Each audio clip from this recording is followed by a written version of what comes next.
Hello, everyone. Hope you're doing well. My name is Alina, and this is the Sleep Coach School channel.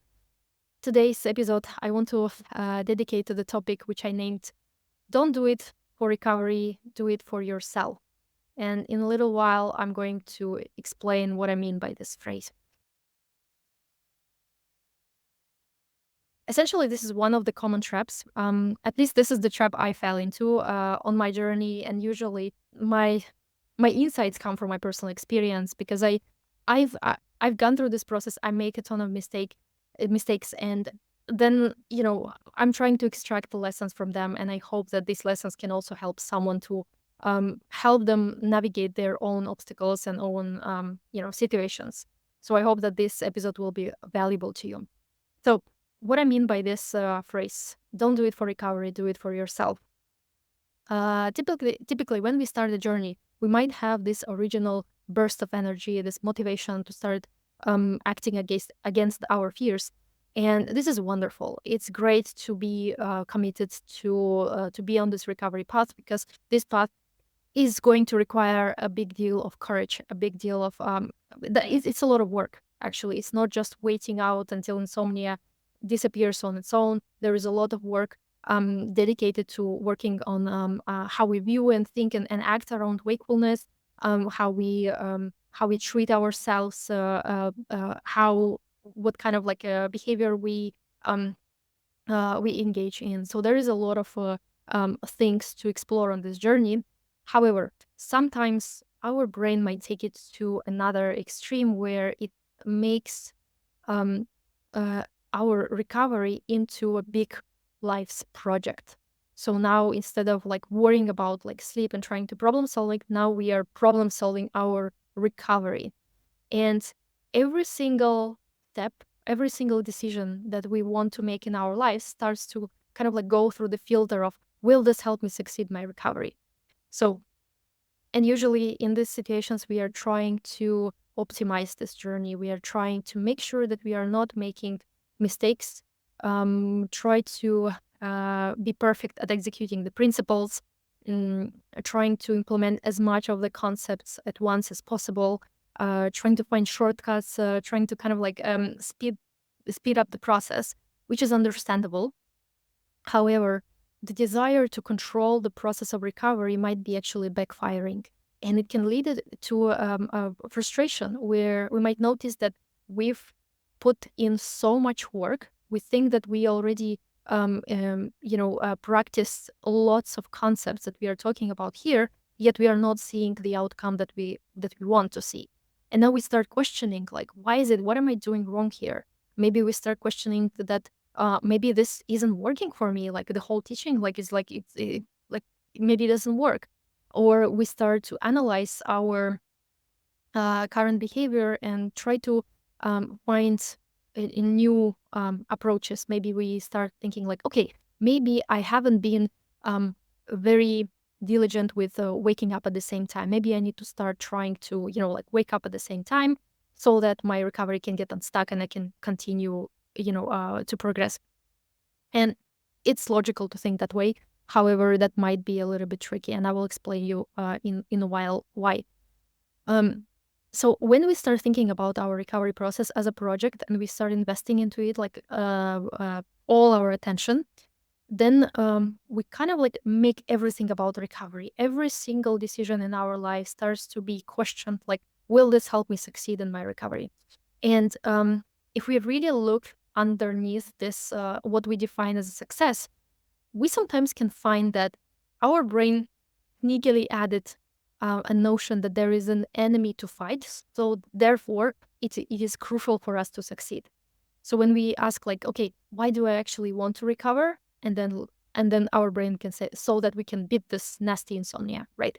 So there is still the notion that there is a monster we need to win, we need to defeat. And in reality, recovery isn't about defeating an enemy. It is about realizing that there isn't an enemy in the first place.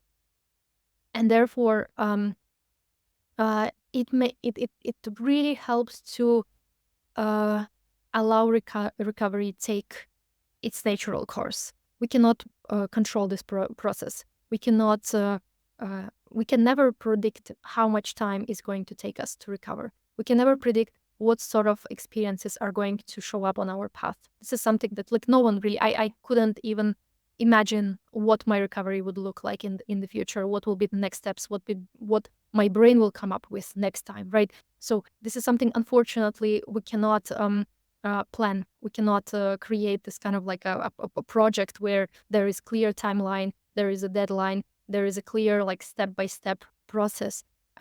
So this is why I find that thinking about our recovery as like that's the main thing I'm now engaging in, and I need to make sure I succeed in it.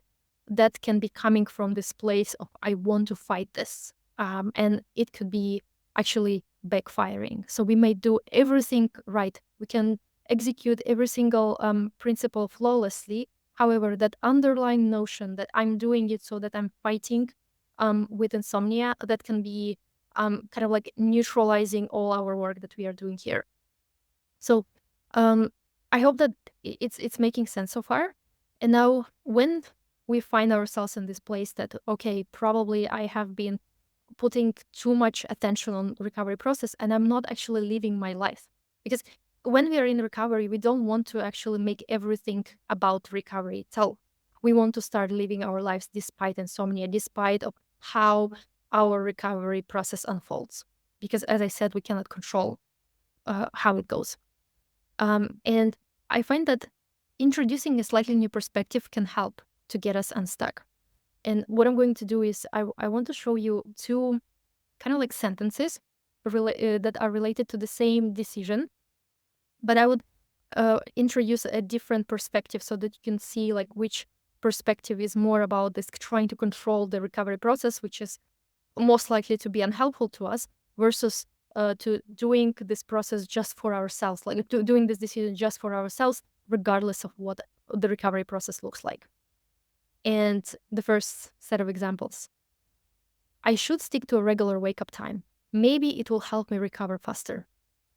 Versus, I want to stick to a regular wake-up time because I no longer wish to dwell on my night. Now, again, we are talking about the same decision here, having a regular wake-up time. But the place from which we are making this decision can make the whole difference. If I'm trying through implementing this routine or whatever, like this kind of like habit, I'm trying to speed up my recovery process. What I'm doing here is I'm trying to control here. So I'm engaging the same problem-solving mechanism that actually plays a big role in insomnia process itself. Versus in the second example, I'm realizing that I want to stop sacrificing the quality of my days, the quality of my life to insomnia, and I want to start living my life no matter how the night actually went. And this perspective is much more helpful. It can facilitate the recovery journey and not actually to kind of get us stuck on it. The second example. I will face one fear a day to get over them quicker, meaning to get over fears quicker. Versus, I'm fed up with missing out on life's opportunities. If anxiety shows up, then it's a good chance to show myself that I can stand it. For example, maybe we are thinking about like, I should maybe start going out with friends in the evening, right? Maybe before we were avoiding it and it feels like the right time to start introducing a little bit of more social life to our life in general, right? But when we start making it like, okay, I have to do it, we make it some a little bit kind of like forcefully, compulsively, I would say, so that we can get over those fears quicker. That might be a little bit tricky because now we are again like we are expecting a certain outcome of this activity. We want to stop fearing through that action. And the second kind of like perspective here is more about like realizing that I want to start living my life. And if fear shows up on this way, that's going to be a really nice opportunity for me to show myself that I don't have to be afraid of, but I'm not doing it to speed up this process. I'm doing it regardless of what the process looks like. I just want to start living my life. And the third example, I'll stay awake whole night so that I can overcome my fear of sleepless nights and stop having them. Versus, I'll accept the possibility of a sleepless night, And if I sleep, great. If not, fine too. And I know that there might be a very subtle difference and it might not always be obvious. But in the first case, we are trying to kind of like push through and artificially create a situation where we are facing with this fear. But again, our end goal here is to stop having them. And it kind of like clashes with the whole idea of acceptance and befriending, because we are doing it to not befriend it. We are doing it to actually put them away and get rid of them. Versus the second option is more self-kind, where we accept the possibility, just the possibility of a sleepless night, but then the outcome can be different. If we sleep, then it's quite all right. We slept, like that's quite nice, right? And if sleep doesn't happen and we actually have a sleepless night, then we have an opportunity to work on that fear, but we don't have to force it. We don't have to create unnecessary strain on ourselves to push through so that we are no longer afraid of them.